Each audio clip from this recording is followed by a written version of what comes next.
समृद्धी महामार्गावर सोमवारी पहाटे भीषण अपघात झाला। या अपघातात एकाच कुटुंबातील चौघांसह 5 जणांचा दुर्दैवी अंत झाला। मुलीला MBAच्या शिक्षणासाठी पुण्याला सोडून माघारी परतत असताना टिपले कुटुंबावर काळानं घाला घातला। वडिलांच्या डोळ्यात मुलीच्या उज्ज्वल भविष्याची स्वप्न होती।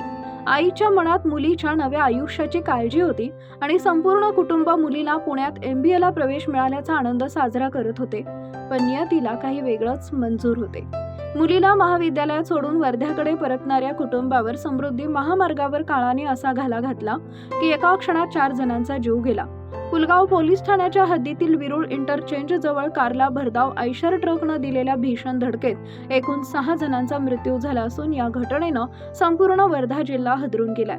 राजेश टिपले यांना 2 जुळ्या मुली, दोघींवरही पालकांचे अपार प्रेम।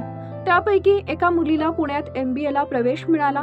मुलीच्या आयुष्यातील हा मोठा टप्पा साजरा करण्यासाठी आणि तिला महाविद्यालयात सोडण्यासाठी संपूर्ण कुटुंब पुण्याला गेले होते।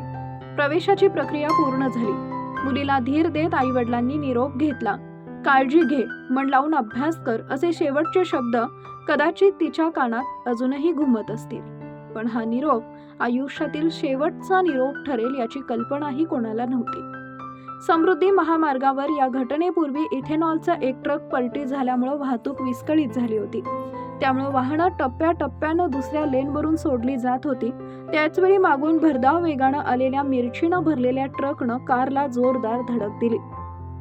धडक इतकी भीषण होती की कार ट्रक खाली अक्षरशः चिरडली गेली। धडकेनंतर ट्रकला अचानक आग लागली आणि काही क्षणात सर्व काही जळून खाक झाले। या भीषण अपघातात कार चालक अंकुश राऊत, राजेश टिपले, जानवी टिपले आणि सुषमा टिपले या चौघांचा जागीच मृत्यू झाला। तर ट्रक चालक संजय कुमार आणि क्लीनर समरजित पाल यांचा आगीत होरपळून मृत्यू झाला। एका क्षणात 2 कुटुंबांवर दुःखाचा डोंगर कोसळला।